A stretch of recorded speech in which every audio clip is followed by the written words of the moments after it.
Hi, fruits കട. അതെ കടക്കാരാ, എനിക്കൊരു ആപ്പിൾ തരുമോ?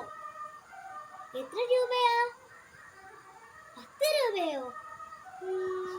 ഞാൻ നോക്കട്ടെ എന്റെ കയ്യിൽ പൈസ ഉണ്ടോന്ന്.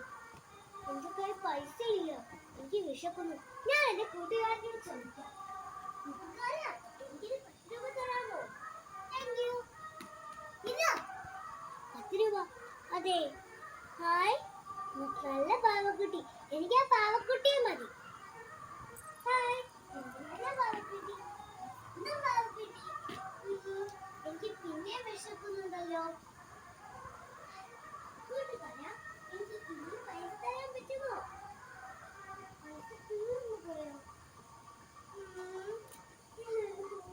എന്റെ കയ്യിൽ പൈസ ഇല്ല. ഞാൻ ഇനി എങ്ങനെ ആഹാരം വാങ്ങും? ഐഡിയ.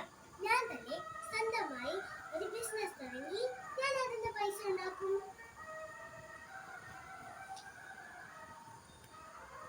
ഞാൻ തുണിയിക്കാൻ പോകുകയാണ്.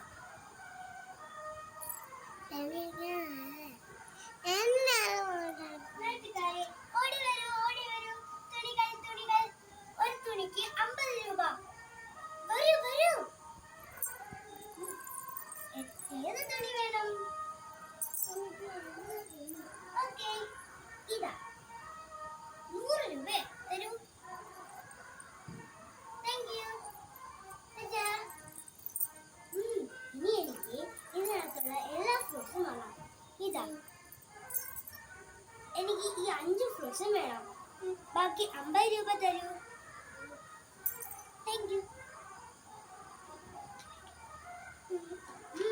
എനിക്ക് ഇനി എത്ര വേണമെങ്കിലും ഫ്രൂട്ട്സ് കഴിക്കാലോ. കൂട്ടുകാരെ, നമ്മൾ ഒരിക്കലും ഒരു സാധനവും ദുരുപയോഗിക്കരുത്. എന്നാൽ നമ്മൾ അറിയാതെ ദുരുപയോഗിക്കുകയാണെങ്കിൽ നമ്മൾ തന്നെ അധ്വാനിച്ച് അതിനുള്ള ആൻസർ നേടുക. തെറ്റ